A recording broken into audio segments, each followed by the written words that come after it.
Hello viewers, my name is Amritavarshini. I am from 10th class.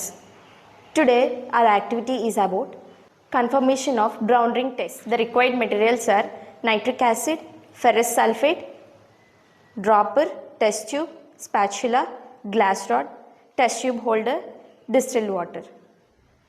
Take a test tube and collect small amount of ferrous sulfate.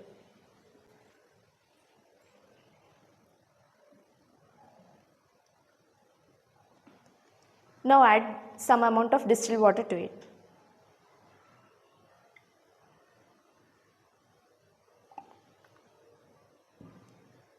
Now stir it well with a glass rod.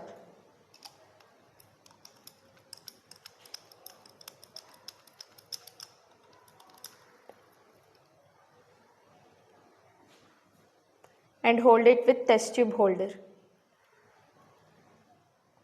Now add nitric acid drop by drop carefully to it.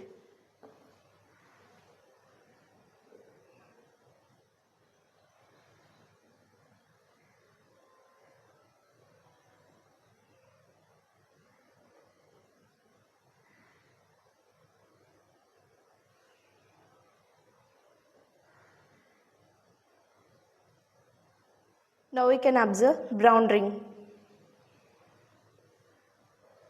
The formula of this brown ring is FeSO4NO, called as nitroso ferrous sulfate. Thank you for watching this video.